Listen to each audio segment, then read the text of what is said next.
সবাইকে আমি আন্তরিক অভিনন্দন জানাচ্ছি আর দেশবাসীর প্রতি কৃতজ্ঞতা জানাচ্ছি। দেশবাসীর প্রতি কৃতজ্ঞতা জানালেন সাবেক প্রধানমন্ত্রী শেখ হাসিনা।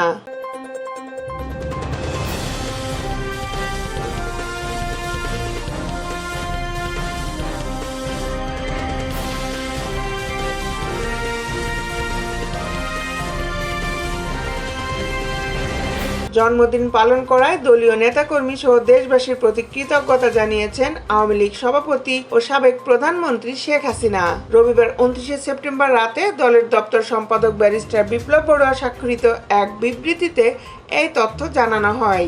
বিবৃতিতে বলা হয়, বাংলাদেশের আপাময় জনসাধারণ ও দলীয় নেতাকর্মীরা এই কঠিন সময়েও শত প্রতিকূলতা ডিঙিয়ে ও বাধা বিপত্তি উপেক্ষা করে স্বতঃস্ফূর্তভাবে বাংলাদেশ আওয়ামী লীগ সভাপতি বঙ্গবন্ধু কন্যা শেখ হাসিনার জন্মদিন পালন করায় সবার প্রতি আন্তরিক ধন্যবাদ ও কৃতজ্ঞতা জ্ঞাপন করেছেন। দেশের বিভিন্ন স্থানে তার জন্মদিন পালনকালে বাধা প্রদান করা সত্ত্বেও কেউ পিছপা হয়নি।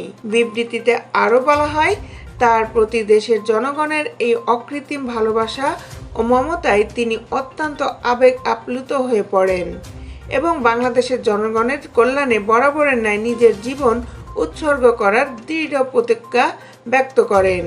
দেশের আপডেট নিউজ পেতে আমাদের সাথেই থাকুন। Justice TV, Dhaka.